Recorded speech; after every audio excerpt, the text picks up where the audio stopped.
isa ako sa maraming pangamba tungkol sa PDAF. Kasi yung predecessor ko, nakikita ko kung paano nagagamit siya for patronage politics. If you visit our district, lahat ng school buildings namin may pangalan ng Incumbent.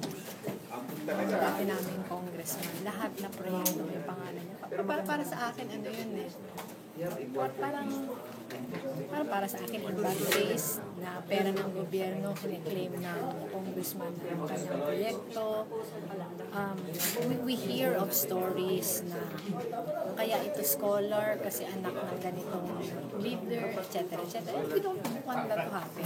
Hindi natin gagawin yung hindi pa tayo nakupo, ayaw natin. Kaya nga nung pumasok na ako, actually I was given a menu of the PDAF.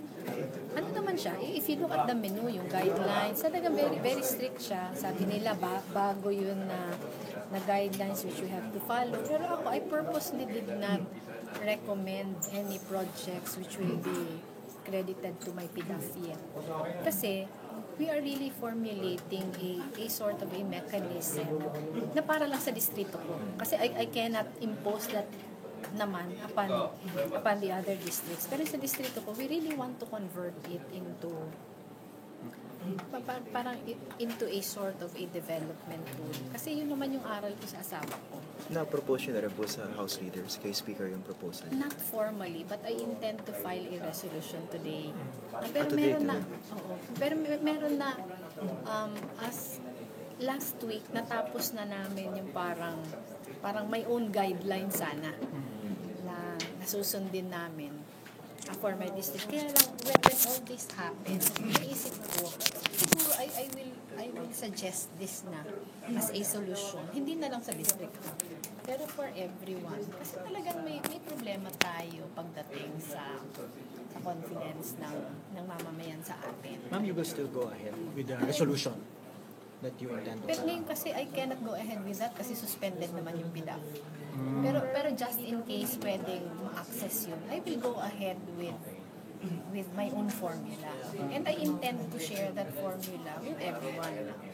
Yung sa akin naman, I am hoping it would work. Sabi ko nga, if I would be able to show the success of using that formula, talagang gagawin ko siya na, di ba, para formally introduce. But now, I think I will have to introduce it already, considering yung mga lumalabas. Kasi ever since naman, parati ko sinasabi, if PDAF will continuously be used as a tool for patronage politics, mas mabuti talaga i-abolish. Pero if it can be parang converted into something na magiging tool siya for development, ma-ensure niya talaga yung inclusive growth, di mabuti sana, magagamit siya sa tama, which I think was really the original intent of PDAF. Pero I don't think naman they'll do that. I don't think they'll do that, especially now na sa DBM mismo nang galing yung bottom-up budgeting. Palagay ko naman basta sinertify ito ng Development Council na ito yung mga urgent sa amin. Kaya parati kong sinasabi na importante sana na yung ating database maayos. Halimbawa, ngayon sobrang dami na ng request sa akin ng mga iba-ibang mga elementary and public high school sa amin na hihingi ng classrooms. Merong mga schools na masisipag humingi. Meron namang mga schools na hindi masyado masipag. Pero sino ba yung bibigyan ko sa dami ng request? Konti lang naman yung allocation. So, pinatawag ko yung superintendent ng ABNEP. Hiningian ko ng listahan. Ano ba talaga yung listahan ng mga pangangailangan? Alin ba dito yung most na mga nangangailangan? Yung sa akin naman, I have never held any public office before. Yung model ko lang naman talaga yung asawa ko. So whatever I learned from him, sinusubukan ko sanang i-apply dito. Totoong kulang naman yung 70 million. It's actually kulang talaga for the needs of my district. So, I would need to prioritize. And for me to prioritize, I cannot base it on my discretion alone.